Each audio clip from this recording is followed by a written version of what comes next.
So, when this loose behavior I throw off, and pay the debt I never promised, by how much better than my word I am, by so much shall I falsify men's hopes.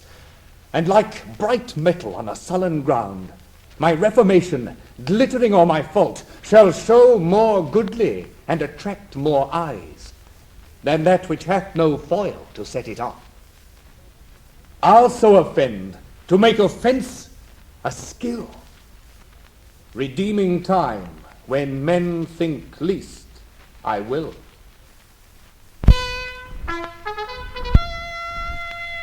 That hath been too cold and temperate, unapt to stir at these indignities, and you have found me.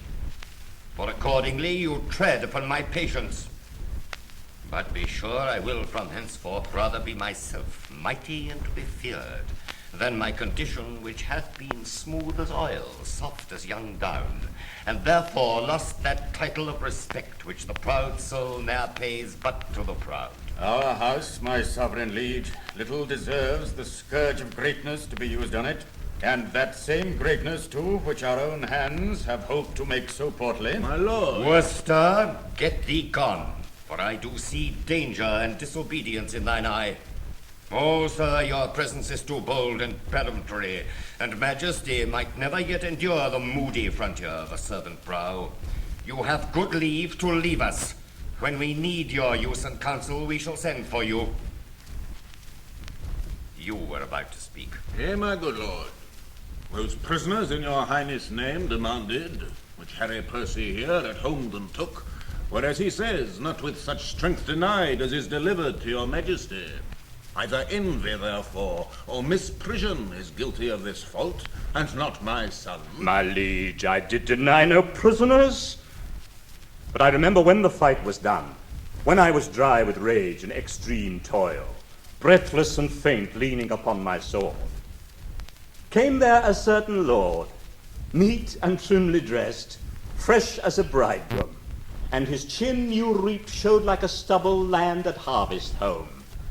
He was perfumed like a milliner, and twixt his finger and his thumb he held a pouncet box, which ever and anon he gave his nose, and tooked away again, who therewith angry, when it next came there, took it in snuff, and still he smiled and talked. And as the soldiers bore dead bodies by, he called them untaught knaves, unmannerly, to bring a slovenly, unhandsome course betwixt the wind and his nobility.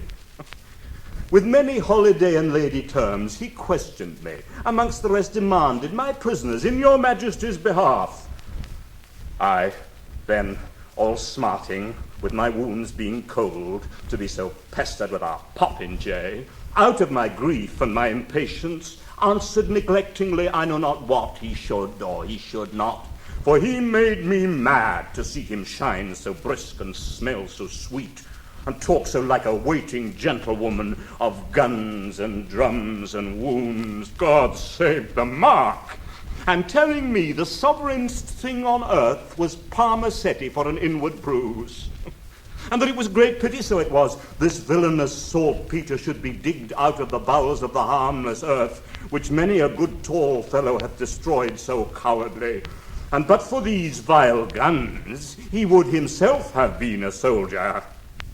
This bald, unjointed chat of his, my lord, I answered indirectly as I said, and I beseech you, let not his report come current for an accusation betwixt my love and your high majesty. The circumstance considered, good my lord, whate'er Lord Harry Percy then had said to such a person and in such a place at such a time, with all the rest retold, may reasonably die, and never rise to do him wrong, or any way impeach what then he said, so he unsay it now.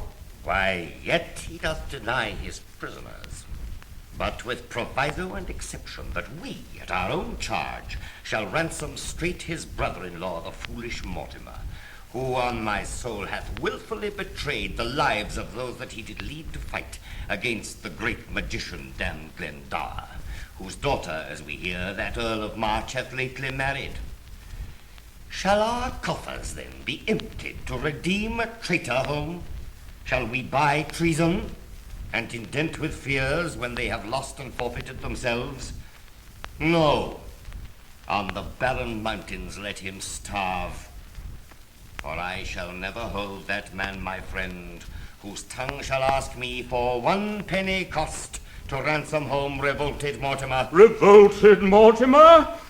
He never did fall off, my sovereign liege, but by the chance of war, to prove that true needs no more but 1 tongue for all those wounds, those mouthed wounds, which valiantly he took, when on the gentle Severn's sedgy bank, in single opposition, hand to hand, he did confound the best part of an hour in changing hardiment with great Glendower. 3 times they breathed, and 3 times did they drink upon agreement of swift Severn's flood, who then, affrighted with their bloody looks, ran fearfully among the trembling reeds, and hid his crisp head in the hollow bank, blood-stained with these valiant combatants. Never did bare and rotten policy colour her working with such deadly wounds. Nor never could the noble Mortimer receive so many and all willingly. Then let him not be slandered with revolt. Thou dost belie him, Percy. Thou dost belie him. He never did encounter with Glendower. I tell thee he dost as well have met the devil alone as own Glendower for an enemy. Art thou not ashamed? But, sirrah, henceforth let me not hear you speak of Mortimer. Send me your prisoners with the speediest means, or you shall hear in such a kind from me as will displease you. My Lord Northumberland, we license your departure with your son.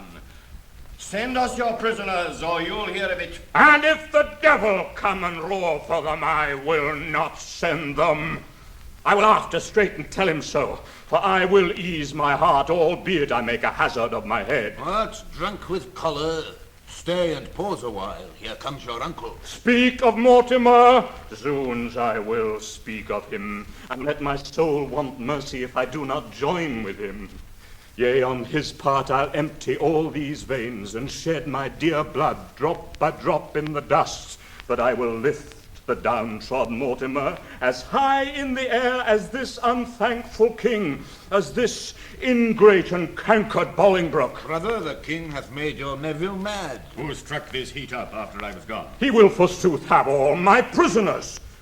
And when I urged the ransom once again of my wife's brother, then his cheek looked pale, and on my face he turned an eye of death, trembling even at the name of Mortimer. I cannot blame him. Was not he proclaimed by Richard that dead is the next of blood? He was, I heard the proclamation. And then it was when the unhappy king, whose wrongs in us God pardon, did set forth upon his Irish expedition, from whence he intercepted did return to be deposed and shortly murdered. And for whose death we in the world's wide mouth live scandalized and foully spoken of. But soft, I pray you, did King Richard then proclaim my brother Edmund Mortimer heir to the crown? He did. Myself did hear it. Nay, then I cannot blame his cousin king that wished him on the barren mountains starve. But shall it be that you that set the crown upon the head of this forgetful man, and for his sake wear the detested blot of murderous subornation? Shall it be that you a world of curses undergo, being the agents or base second means, the cords, the ladder, or the hangman rather? Oh, pardon me that I descend so low to show the line and the predicament wherein you range under this subtle king. Shall it for shame be spoken in these days, or fill up chronicles in time to come, that men of your nobility and power did gauge them both in an unjust behalf, as both of you, God pardon it, have done, to put down Richard, that sweet lovely rose, and plant this thorn, this canker Bolingbroke? And shall it in more shame be further spoken that you are fooled, discarded, and shook off by him for whom these shames ye underwent? No, yet time serves wherein you may redeem your banished honours, and restore yourselves into the good thoughts of the world again. Revenge the jeering and disdained contempt of this proud king, who studies day and night to answer all the debt he owes to you, even with the bloody payment of your deaths. Therefore I say... Peace, cousin, say no more. And now I will unclasp a secret book. And to your quick-conceiving discontents, I'll read you matter deep and dangerous, as full of peril and adventurous spirit as to walk a current roaring loud on the unsteadfast footing of a spear. If he fall in, good night, or sink, or swim, send danger from the east unto the west, so honor cross it from the north to south, and let them grapple. Oh, the blood more stirs to rouse a lion than to start a hare. Imagination of some great exploit drives him beyond the bounds of patience. By heaven, methinks it were an easy leap to pluck bright honor from the pale-faced moon, or dive into the bottom of the deep where fathom line could never touch the ground, and pluck up drowned honor by the locks, so he that doth redeem her thence might wear without currival all her dignities, but out upon this half-faced fellowship. He apprehends a world of figures here, but not the form of what he should attend. Good cousin, give me audience for a while. I cry you mercy. Those same noble Scots that are your prisoners, I'll keep them all. By God, he shall not have a Scot of them. Now, if a Scot would save his soul, he shall not. I'll keep them by this hand. You start away and lend no ear unto my purposes. those prisoners you shall keep. Nay, I will. That's flat. He said he would not ransom Mortimer, forbade my tongue to speak of Mortimer, but I will find him when he lies asleep, and in his ear I'll holler, Mortimer. Nay, I'll have a starling, shall be taught to speak nothing but Mortimer, and give it him to keep his anger still in motion. Hear you, cousin, a word. All studies here I solemnly defy, save how to gall and pinch this Bolingbroke, and that same sword and buckler Prince of Wales. But I think his father loves him not, and would be glad he met with some mischance. I would have him poisoned with a pot of ale. Farewell, kinsman. I'll talk to you when you are better tempered to attend. Why, what a wasp-stung and impatient fool art thou, to break into this woman's mood, tying thine ear to no tongue but thine own. Why, look you, I am whipped and scourged with rods, nettled and stung with pismires when I hear of this vile politician Bolingbroke. In Richard's time, what do you call the place? A plague upon it is in Gloucestershire. 'Twas where the madcap Duke his uncle kept, his Uncle York, where I first bowed my knee unto this king of smiles, this Bolingbroke. 'Sblood when you and he came back from Ravensperg. And Berkeley Castle. You say true. Why, what a candy deal of courtesy this fawning greyhound bended proffer me. Look when his infant fortune came to age, and gentle Harry Percy, and kind cousin, oh, devil, take such cousiners. God forgive me. Good uncle, tell your tale. I have done. Nay, if you have not, to it again. We will stay your leisure. I have done, i' faith. Then once more to your Scottish prisoners. Deliver them up without their ransom straight, and make the Douglas son your only mean for powers in Scotland, which, for divers reasons which I shall send you written, be assured will easily be granted. You, my lord, your son in Scotland, being thus employed, shall secretly into the bosom creep of that same noble prelate, well beloved, the Archbishop. Of York, is it not? True, who bears hard his brother's death at Bristow, the Lord Scroop. I speak not this in estimation as what I think might be, but what I know is ruminated, plotted, and set down, and only stays but to behold the face of that occasion that shall bring it on. I smell it. Upon my life it shall do well. Before the game's afoot, thou still lett'st slip. Why, it cannot choose but be a noble plot, and then the power of Scotland and of York to join with Mortimer, huh? And so they shall. In faith, it is exceedingly well aimed. And 'tis no little reason bids us speed to save our heads by raising of the head.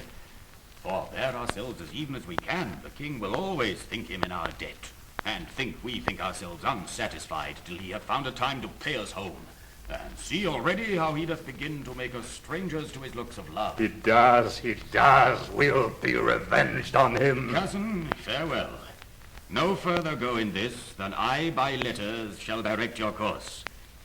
When time is ripe, which will be suddenly, I'll steal to Glendower and Lord Mortimer, where you and Douglas and our powers at once as I will fashion it, shall happily meet, to bear our fortunes in our own strong arms, which now we hold at much uncertainty. Farewell, good brother. We shall thrive, I trust. Uncle, adieu. Oh, let the hours be short till fields and blows and groans applaud our sport.